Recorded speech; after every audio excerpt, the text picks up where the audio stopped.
இதெல்லாம் வச்சிருந்தா நம்ம போகக்கூடாது. அவங்க எப்பேற்பட்டவங்களா இருந்தாலும் சரி, எவ்வளோ முக்கியமான ஆளா இருந்தாலும் சரி போகக்கூடாது. ஆனா இவங்களாம் என்ன செய்யறாங்க, போய் அந்த ஃபங்க்ஷன்ல கலந்துக்கிட்டு அந்த விற்கிறதுக்கு படைச்சதை இவங்களும் என்ன செய்யறாங்க, சாப்பிட்றாங்க நிறைய பேர். அப்ப இஸ்ரேல் ஜனங்கள்ல தீட்டுப்படுது. தீட்டுனா பாவம். பாவம் செஞ்சா நம்ம ஆத்மா பாதிக்கிறது பேர் தான் தீட்டு.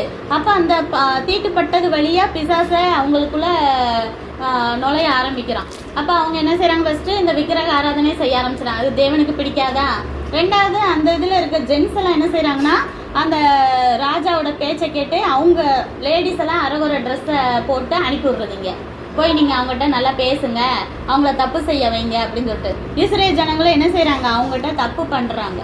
தப்பு பண்ணா தேவனுக்கு பிடிக்குமா? ரெண்டுமே பெரிய பாவம். விக்கிரக ஆராதனையும் பிடிக்காது, ஒழுக்க கேடும் பிடிக்காது. அப்போ உங்களுக்குள்ளேயே நோயை அனுப்புறாரு.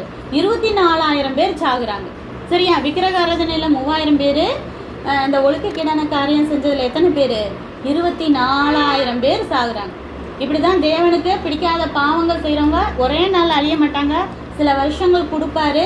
அப்பயே மனம் திரும்பலேட்டா தேவன் அழிச்சிருவார்.